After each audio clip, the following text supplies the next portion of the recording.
بچوں، اپنے Steve jobs کا نام ضرور سن رکھا ہوگا۔ اسٹیو جابز امریکی بزنس مین اور مشہور کمپنی ایپل کے بانیوں میں سے ایک تھے۔ انہیں اپنی کمپنی سے نکالا گیا اور پھر دوبارہ سربراہ بنایا گیا، اور اس کے بعد اسٹیو جابز نے کمپنی کو دنیا کی امیر ترین کمپنی بنا دیا۔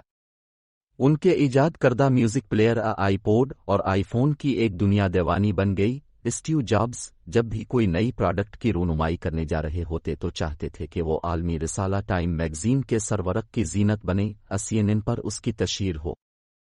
کسی اور کی طرح بننے سے بہتر ہے کہ تم اپنی الگ پہچان بناؤ۔ اسٹیو جابز انہوں نے اپنے کمال فن کے جذبے اور جارحانہ انداز سے 6 صنعتوں میں انقلاب برپا کر دیا، جن میں پرسنل کمپیوٹر، موویز، موسیقی، فون، ٹیبلٹ کمپیوٹنگ اور ڈیجیٹل پبلشنگ شامل ہے۔ یہ بات بڑی دلچسپ ہے کہ آخر کمپنی کا نام ایپل کیوں رکھا گیا؟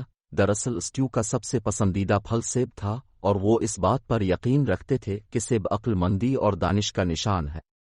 اسی لیے جب ڈیزائنر روب جنوف ان کی کمپنی کا لوگو بنا رہے تھے تو اسٹیو نے کہا کہ کھایا ہوا سیب دکھاؤ، وہ بھی صرف ایک طرف سے، یعنی عقل و دانش کا سفر یہیں سے شروع ہوگا۔ اسٹیو جابز نے 1972 میں ریڈ کالج میں داخلہ لیا۔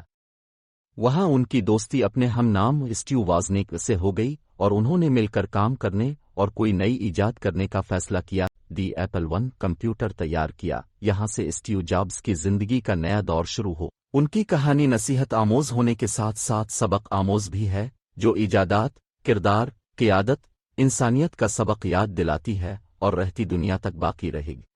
2011 میں کیلیفورنیا میں ہی محض 56 برس کی عمر میں انہوں نے اس دنیا کو ہمیشہ کے لیے خیرباد کہہ دیا۔